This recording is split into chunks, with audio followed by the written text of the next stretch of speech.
Bismillahirrahmanirrahim. Assalamualaikum warahmatullahi wabarakatuh. Perkenalkan, nama saya Muhammad Adlu Genujaya dari kelas PAI 2C, Program Studi Pendidikan Agama Islam, mata kuliah Perencanaan Pembelajaran Klaster 5. Langsung saja. Yang pertama, spesifikasi asumsi. Pengembangan pembelajaran harus didasarkan kepada asumsi yang benar.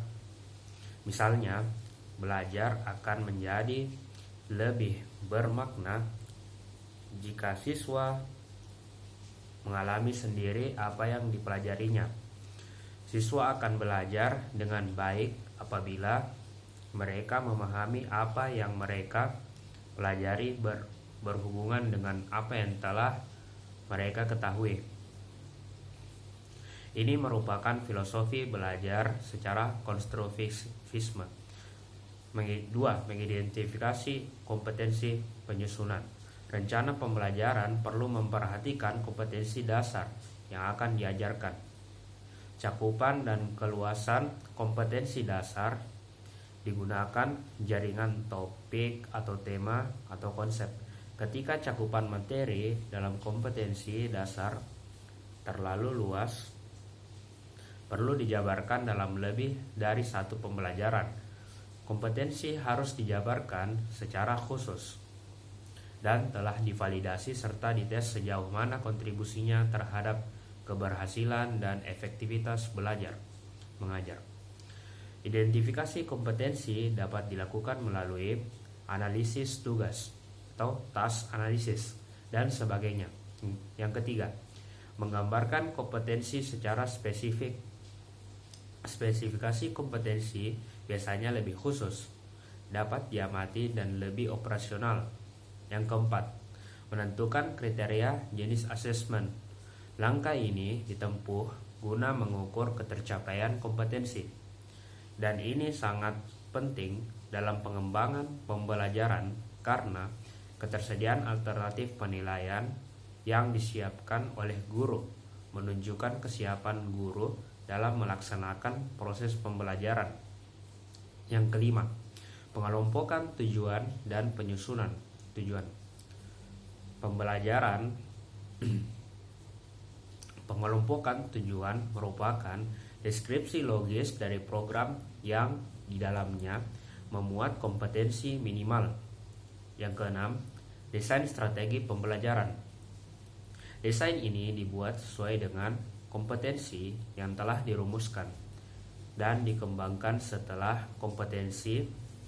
Strategi umum yang digunakan biasanya berupa prospektus, tujuan pre-assessment, asesmen diagnotis, kegiatan yang akan dilakukan, dan post-assessment.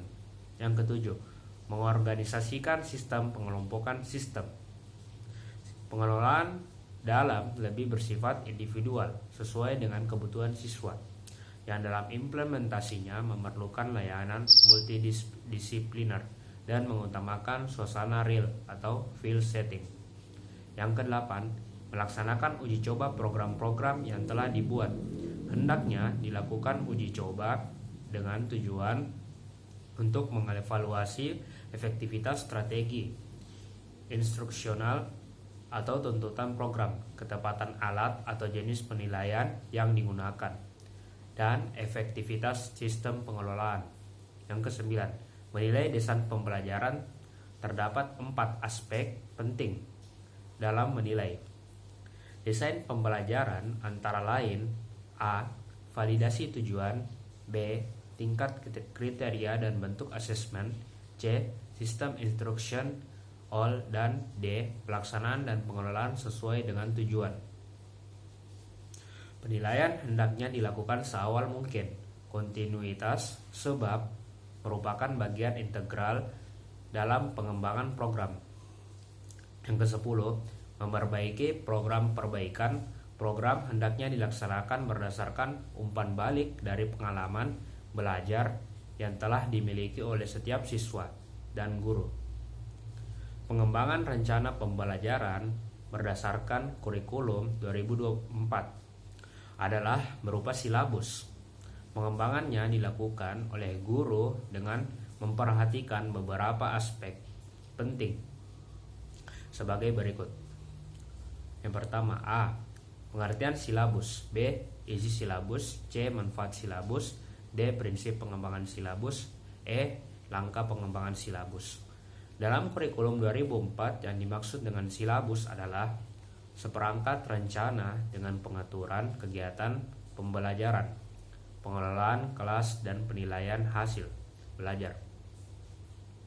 Tujuan pengembangannya adalah membantu guru dan tenaga kependidikan lainnya dalam menjabarkan kompetensi dasar menjadi perencanaan belajar mengajar. Pada umumnya, isi silabus paling sedikit mengandung unsur berikut: A. Tujuan mata pelajaran. B. Sasaran mata pelajaran. C. Keterampilan yang diperlukan. D. Urutan topik yang akan diajarkan. E. Aktivitas dan sumber belajar pendukung keberhasilan pembelajaran. F.